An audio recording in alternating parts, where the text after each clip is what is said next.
Ka-express, buong mundo, literal na ginulat. Walang teaser, walang paunang babala, isang headline lang ang gumising sa tennis world ngayong January 2026, Alex Ayala, world number 49. Hindi ito ordinaryong ranking update na madalas lampasan ng mga fans. Hindi ito simpleng statistics. Ito ay isang historical shockwave na tumama hindi lang sa Women's Tennis Association, kundi sa mismong identity ng Philippine tennis. Sa unang pagkakataon, ang Pilipinas ay may pangalan na hindi na pwedeng isingit lang sa footnotes ng tennis history. Ngayon, nasa mismong gitna na tayo ng kwento. Sa loob ng maraming dekada, parang paulit-ulit ang sakit ng tennis sa Pilipinas. May talento, oo. May pangarap, sobra. Pero laging may kulang. Laging may pader, laging may next time. Ang Philippine tennis ay parang isang kwentong palaging build-up pero walang payoff. Hanggang dumating si Alex Ayala at tuluyang binasag ang sumpa. At ngayong January 12, official na siyang world number 49, ang pinakamataas na ranking na naabot ng isang Pinoy sa kasaysayan ng WTA singles.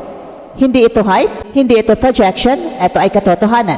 At kung iisipin, mas lalong nakakagulantang ang bilis ng kanyang pag-akyat. Nung simula ng 2025, si Alex ay nasa world number 138. Marami ang nagsabing solid na yon, respectable. Pero baka hanggang doon na lang. May mga bulong pa na baka ang ceiling niya ay nasa top 50 lang at baka hindi na niya ma-break yon. Pero kung may isang bagay na paulit-ulit na pinatunayan ni Alex, eto ay ang katotohanang hindi siya namubuhay para sumunod sa limitasyon ng iba. Isa-isa niyang nilamon ang bawat duda, bawat injury scare, bawat heartbreak loss, hanggang sa tuluyang bumigay ang pader. At ngayon, nasa loob na siya ng elite. Ang malaking turning point, ang ASB Classic sa Auckland, New Zealand, isang torneo na sa papel ay warm-up lang ng marami bago ang Australian Open, pero para kay Alex, ito ay naging entablado ng deklarasyon. Doon niya ipinakita na hindi siya simpleng rising star, hindi na siya cute underdog story, siya ay isa ng lehitimong banta sa sinumang makakatapat niya sa draw. Sa quarterfinals pa lang, ramdam na ang pagbabago. Hinarap niya si Magda Linette, world number 52, ang parehong manlalaro na 2 beses na naging hadlang sa kanyang karera. Para sa maraming atleta, ang ganitong history ay nagiging mental baggage, pero hindi kay Alex. Sa Auckland, isang version ang lumabas, mas matapang, mas kontrolado, mas gutom. Gamit ang kanyang trademark left-handed forehand, matatalim na anggulo at drop shots na parang may sariling isip. Dinumina niya ang laban at tinapos ito sa score na 6-3, 6-2. So doon pa lang, nagsimulang umalingaw-ngaw ang bulungan sa tennis world. May kakaiba kay Alex ngayon. Pero ang tunay na pagsabog ay dumating sa semifinals laban kay Wang Xinyu ng China, ang number 7 seed ng torneo at world number 57. Sa unang set, tila mo ulit ang bangungot.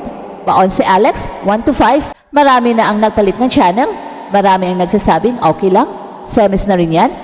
Pero hindi ganon mag-isip si Alex. Doon lumabas ang kanyang pinakamapanganib na sandata at hindi sumusukong isip. Sunod-sunod na 6 na games ang kinuha niya, isang 6-game run na parang pelikula.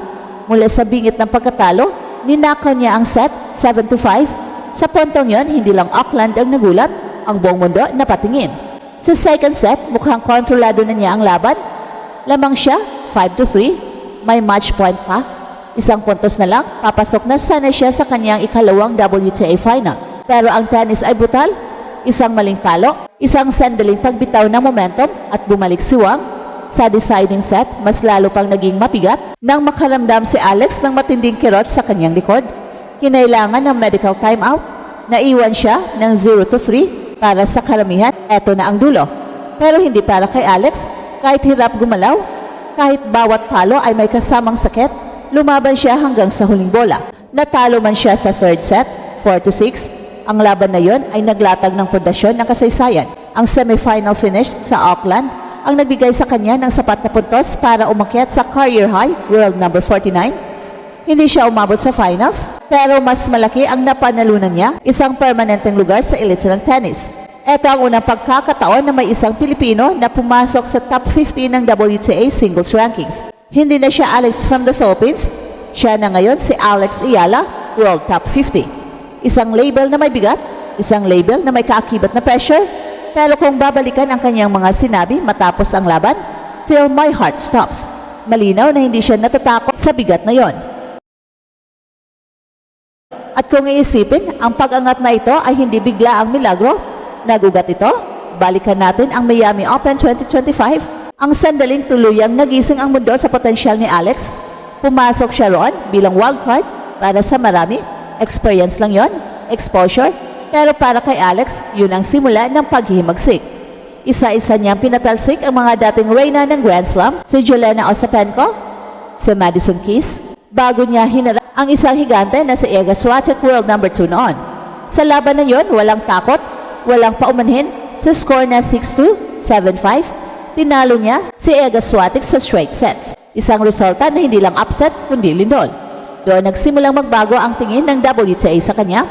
Mula sa interesting prospect, naging dangerous matchup. Pagkatapos ng Miami, hindi siya tumigil. Dumating ang kanyang unang WTA 125 titles sa Guadalajara Open noong September 2025. Sinundan ito ng isang makasaysayang sandali sa US Open, kung saan siya ang naging kauna-unahang Pinoy na nanalo ng singles match sa main draw. Tinapos niya ang 2025 sa world number 50. Marami ang nagsabing, baka doon na lang. Pero ngayong January, malinaw na yon, ay hintuan lang, hindi dulo. At narito tayo ngayon dahil sa world number 49 ranking, sinilyuhan na ang direct entry ni Alex sa Australian Open 2026. Wala ng qualifying rounds, wala ng almost, direkta na siyang kasama sa 128 pinakamahusay na tennis player sa mundo na maglalaban-laban para sa tropeyo ng Melbourne Park simula January 18. At para sa isang Pinoy, ito ay hindi lang personal na milestone, ito ay national breakthrough. Mas lalo pang tumitindi ang bigat ng sandali dahil si Alex ang kauna-unahang Pinoy sa kasaysayan na makukumpleto ang appearances sa lahat ng 4 na Grand Slams. French Open, Wimbledon, US Open at ngayon, Australian Open. Isang checklist na dati parang imposible, pero ngayon, katotohanan na. Bago ang Melbourne, may huling pagsubok pa, ang Koyong Classic mula January 13 hanggang 15, isang final rehearsal. Doon niya muling makakaharap ang mga bigating pangalan tulad ni Donna Vekic na tinalo na niya sa Auckland at ang veteranang si Daniela Hantuchova.